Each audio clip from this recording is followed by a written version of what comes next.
एक फकीर एक वृक्ष के नीचे ध्यान करते थे और रोज एक लकड़हारे को लकड़ी काट कर ले जाते देखते थे।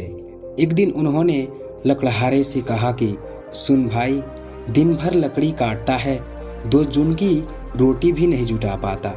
तू जरा आगे क्यों नहीं जाता? वहाँ आगे चंदन का जंगल है, एक दिन काट लेगा, 7 दिन के खाने के लिए काफी हो जाएगा।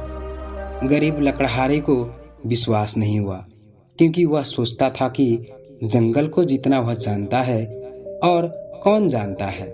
जंगल में लकड़ियां काटते काटते ही तो जिंदगी बीती।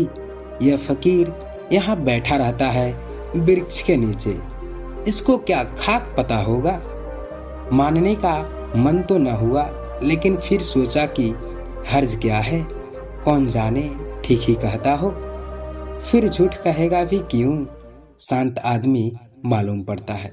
कभी बोला भी नहीं इसके पहले, एक बार प्रयोग करके देख लेना जरूरी है। फकीर के बातों पर विश्वास कर वह आगे गया। लौटा तो फकीर के चरणों में सिर रखा और कहा कि मुझे क्षमा करना, मेरे मन में बड़ा संदेह आया था, क्योंकि मैं तो सोचता था कि मुझसे ज्यादा लकड़ियों की पहचान कौन जानता है, मगर मुझे चंदन की पहचान ही नहीं थी। मेरा बाप भी लकड़हारा था, उसका बाप भी लकड़हारा था। हम यहीं जलाऊ लकड़ियां काटते काटते जिंदगी बिताते रहे। हमें चंदन का पता भी क्या, चंदन की पहचान क्या। हमें तो चंदन मिल भी जाता तो भी हम काटकर बेचाते उसे बाजार में ऐसे ही। आपने पहचान बताई, आपने गंध जतलाई, आपने परख दी। मैं भी कैसा अभागा, काश पहले पता चल जाता। फकीर ने कहा, कोई फिक्र न करो, जब पता चला तभी जल्दी है, जब जागा तभी सवेरा है। दिन बड़े मजे में कटने लगे। एक दिन काट लेता, 7-8 दिन, 10 दिन जंगल आने की जरूरत नहीं रहती। एक दिन फकीर ने कहा, मेरे भाई, मैं सोचता था कि तुम्हें कुछ अक्ल आएगी। जिंदगी भर तुम लकड़ियां काटते रहे, आगे न गए। तुम्हें कभी यह सवाल नहीं उठा कि इस चंदन के आगे भी कुछ हो सकता है? उसने कहा, यह तो मुझे सवाल ही नहीं आया। क्या चंदन के आगे भी कुछ है? उस फकीर ने कहा, चंदन के जरा आगे जाओ तो वहाँ चांदी की खदान है।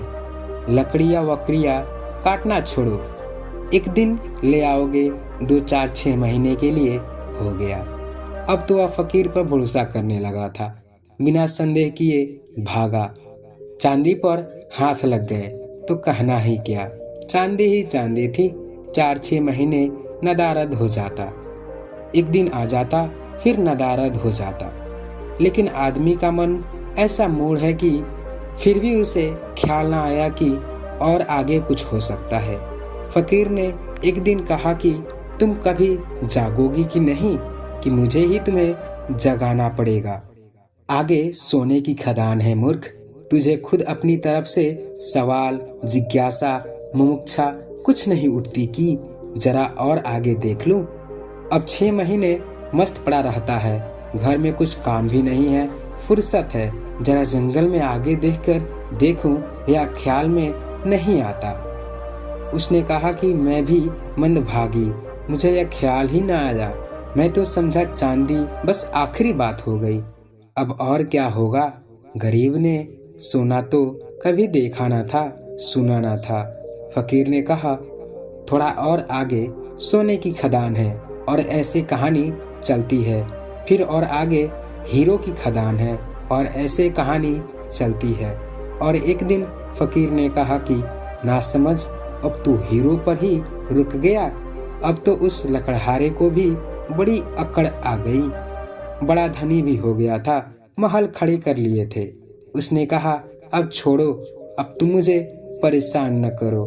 अब हीरो के आगे क्या हो सकता है? उस फकीर ने कहा, हीरो के आगे मैं हूँ। तुझे यह कभी ख्याल नहीं आया कि यह आदमी मस्त यहाँ बैठा है, जिसे पता है हीरो की खदान का वह हीरे नहीं भर रहा है?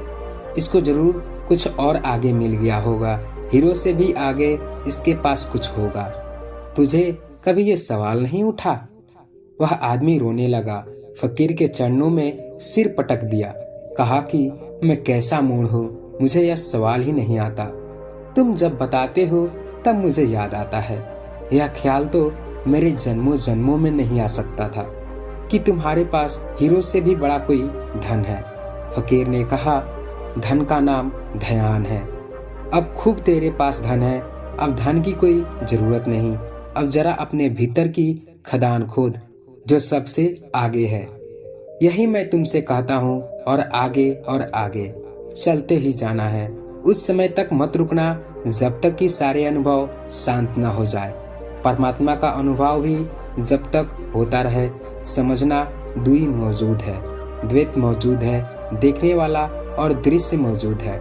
जब वह अनुभव भी चला जाता है तब निर्विकल्प समाधि, तब सिर्फ दृश्य नहीं बचा, न दृष्टा बचा, कोई भी नहीं बचा।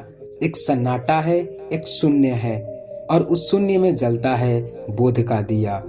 बस बोध मात्र, चिन्ह मात्र, वही परम है, वही परम दशा है, वही समाधि है।